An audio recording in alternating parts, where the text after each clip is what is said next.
don't want them here. They're your nieces. The best thing for them is to be with family. There are some rules you'll need to follow. This door leads to the basement. It stays locked at all times. I saw Mom. Where? In the basement.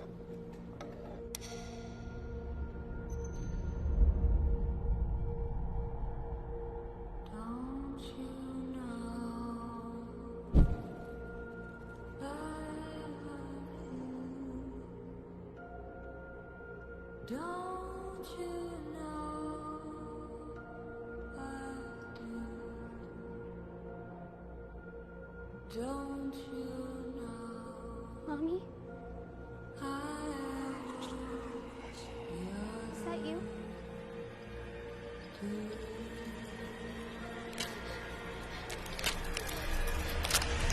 Vegas is a ghost town right now. There's nothing going on here. I know, I have family there, and I'm like, wait, so the whole strip is shut down? Like- Downtown, restaurants, you name it, anything that's not essential. The governor shut everything down a month ago. So we're doing good with flattening the curve here. We have very few, he jumped on it a long time ago. So we thank him for that. But That's yeah, amazing that people are Vegas abiding by closed, it. folks. Vegas is closed. Well, Aimee Lynn, thank you so much for joining me today. Here to talk about your new thriller, Behind You. Sure, yeah. I was looking you up. Actress, model, singer, producer. Is there anything you don't do? I don't do gymnastics. But that's next, right? No, my sister was like a Olympic gymnast growing up, and so my mom like always focused on that for her, and I just did my acting in the background. And then one day I'm like, that's what I want to do. But yeah, I tried gymnastics once. I'm just like not very graceful. Well, you are graceful in your new film, Behind You, horror film. It's about a little girl who goes to live with her aunt and says, or stay out of the basement because there's something in the basement, and she finds a mirror and she releases a demon. And you play the demon, right? No. Oh, I'm sorry. You play Camilla. I'm sorry. But no, but I will say, I did do some ADR for the demon. Really? So some of the noises that the demon makes. I forget the actress's name that did The Exorcist. Yeah. So she's like, you know, Oh yeah. Yeah, so that was cool. Mm-hmm. Yeah. So tell me about working on the film, how you got the part and how you heard about it. Sure. So I had just, I was taking a break from LA, and I had just relocated to the Salt Lake area, and I had met Jesse Rainey, who's one of the producers, and he said if he had any, projects coming up that he would, want to see me for them. But he had this one that the girls were already cast, but they had that tiny part of Camille, and he's like, just come do the table read. And I read Beth's part, which is the aunt, but they were looking for someone not a lot older, but an older aunt type of character. But they asked me if I wanted to be the part of Camille, at least just to be a part of the project. And of course I said yes. And it was just really great working with all of those people. Like the cinematography is beautiful, the lighting, and Matthew is wonderful, and Andrew, the directors, they were just all really great to work with and get to meet people in the film industry and in Utah. It's important for a horror film, for a thriller, to have mood. And you're right, the lighting in this, I mean, It almost looks like they lit scenes by candlelight at sometimes. I wouldn't be surprised. That, and the whole house was a mood, I will say. It is a real like mansion type house that it's like something happened in there because it's been empty for years. It's very like all the decor inside was very 70s. Of course it was empty and they dressed it. But if you pulled away the set dressing wallpaper, the real wallpaper it looked like smears of blood. Like it was terrifying, that house. And we were doing night shoots and I'm like, oh, and the house next door had burned down like years ago and it's just an empty lot. So it was really creepy. And for something like this, when you're reading the script, is it easy to interpret what the scene will be versus the final scene that you see in the theater? Because you're reading a script and you have to bring something to the scene, either a scream or a reaction. And can you imagine that as you're reading a script like this, and something like that would attract you to the role? Sure. I I mean, my job is auditioning. I feel like all actors are professional auditioners. I've read lots of scripts, lots of horror scripts. Um, I guess I just use my imagination of what is going on for me when I'm reading it and then portray that. But I can never imagine like what the outcome is going to be, because you really do need all those other parts, the elements to really get the full effect. But yeah, And behind I you don't had, know if I answered yeah, your that question. was great. And behind you had two directors. Now that he can be Yeah. a blessing or a nightmare. How do you work with two directors? How does that work? Yeah, sometimes it could be like too many cooks in the kitchen. I feel like they did a really great job of passing the baton. Um, so if one was, in Video Village, they were both in there, and then one director would come and give you notes. And they never crossed where like one was telling you one thing and the other. They would agree on it and then be like, okay, let's try it this way. And so it wasn't too difficult in that aspect. It kind of just felt like they were a team. And um, yeah, I think in some sense it can be beneficial to have two people um, working together for it. And last September, I was my buddy Tony Toscano. Yeah, He had a booth at FanX, the comic book convention in Salt Lake, sure. and Elizabeth Berkner came by and spent the day with us. Oh, And nice. yeah, she is such. I mean, I love she's her. such a talent. So tell me about working with her, and she seems just perfect for this part. Oh, she's a little dear. So when I first met her, she's perfect for it. She was 11, this tiny little thing. And she literally looks like my nephew. So I felt like immediately like we were family and then even her mom, Amy, she was like, you should play her aunt, um, because we kind of look related in a little way. But she is so talented.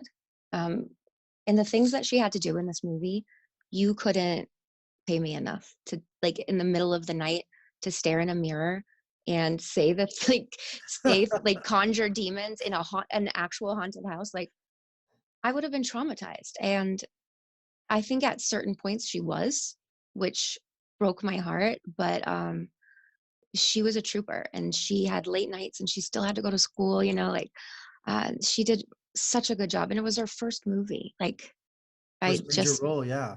yeah, and she's such a sweetheart, and her mom's such a sweetheart, and yeah, Yeah, they've become really good friends. she was at FanX too. Is she a good stage mom? Yeah, she took him. Yeah, she's like not staged. Like, she's not like, No, but I you mean, know, I mean, she seemed like having her daughter do a role like this. I mean, she chooses some pretty. I was really impressed because normally, if moms are on set, they're like, no, no, like up in everyone's face.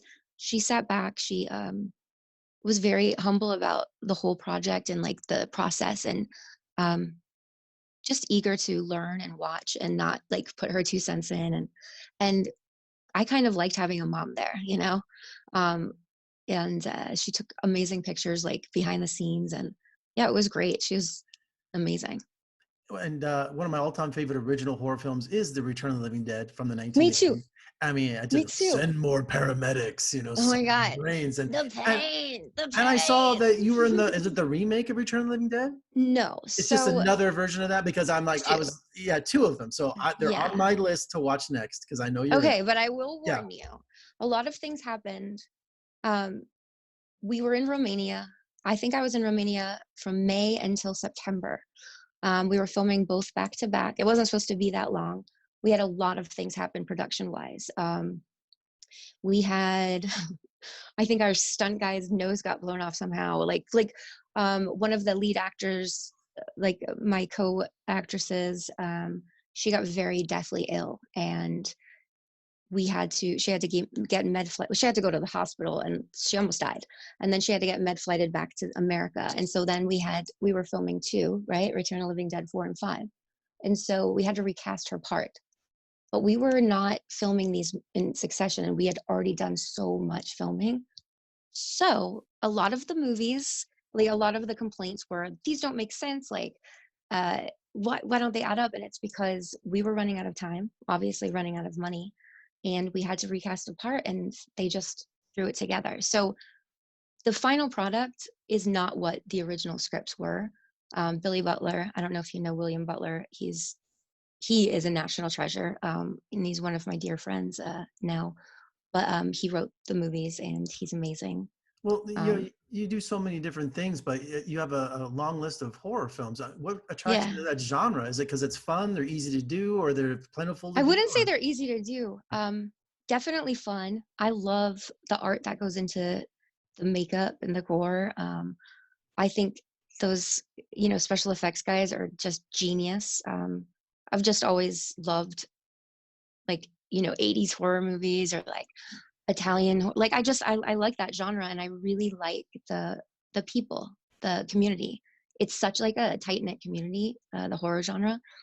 So I've always been attracted to it in that aspect. It's Well, like a family. yeah, and I think nothing's more satisfying for an actress to see a movie like that with an audience. So, and I know we're in quarantine, but behind you, I mean, I can't imagine for you to see that with an audience in a theater and see where all the jumps and scares happen.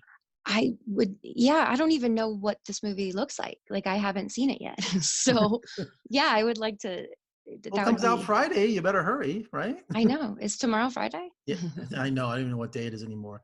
Believe it or not, I just got the screener in my inbox as we were talking. Can you Oh, believe you that? did? Yes, yes. Lucky. So I'm gonna Yeah. watch it, do a review, and it should be a lot of fun. So I feel like reading it, like my take, I wonder if I'm right. I'll know tomorrow, I guess.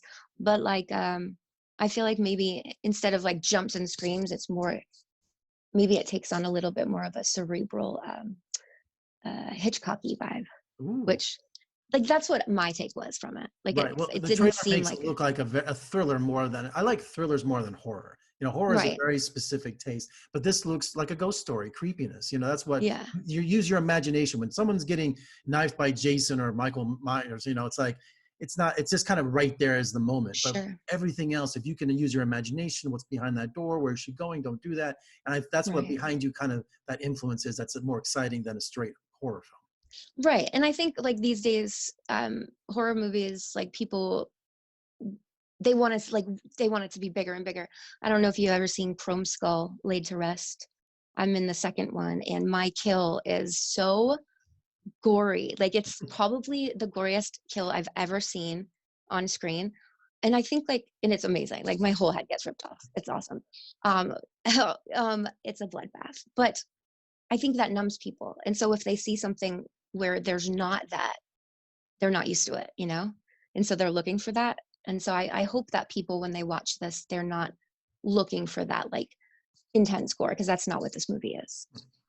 Well, Aimee Lynn, thank you so much for speaking to me today. Your movie Thank you. behind you, all different platforms, so all Yes. the world in America can see you. And don't look in those mirrors. I think it's a bad idea. No, it's terrifying. Well, you stay Thank you. quarantined and stay safe, and we'll talk again soon. You too. Wash your hands. That's true. Thank you. All right. Thank you. Thanks so much, Aimee. Take care. Bye.